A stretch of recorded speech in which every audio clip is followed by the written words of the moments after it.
Now here is the argument that most standard histories undersell, and it's worth slowing down to think about it carefully because it's the key to understanding why the American air campaign ultimately succeeded. When Doolittle freed his fighters, he did not just improve American tactics. He forced the Luftwaffe into an impossible strategic position.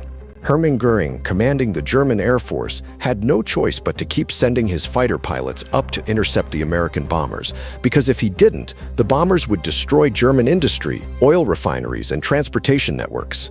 The bombers had to be opposed. There was no option to simply absorb the raids and preserve German fighter strength for a later moment, and this is where the trap closed. Every time the Luftwaffe sent fighters up to attack the bombers, they ran directly into the unleashed P-51 escorts. Germany was losing experienced fighter pilots at a rate it simply could not replace. The Luftwaffe pilot training program, unlike the American one, had never been designed for sustained attrition warfare.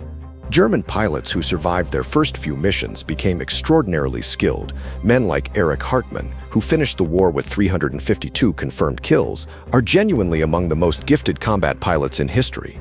But German training doctrine pushed pilots into combat with fewer flight hours than their American counterparts, and when those experienced veterans were shot down, the replacements were simply not ready. The American system worked in almost exactly the opposite way.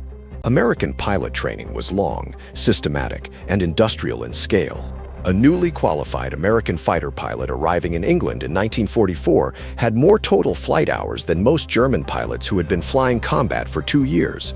The American training pipeline could absorb losses and keep producing qualified replacements. The German one could not. By the spring of 1944, the Luftwaffe was losing pilots faster than any training program could replace them. In January 1944, German fighter pilots flew an average of roughly 170 combat missions before being killed or permanently grounded. By June 1944, the month of D-Day, that number had collapsed to under 30 missions. The men defending Germany's skies in the summer of 1944 were, in many cases, barely trained. They were brave, they were flying good aircraft, and they were being killed almost immediately by Americans who had been in the air for hundreds of hours before ever entering combat.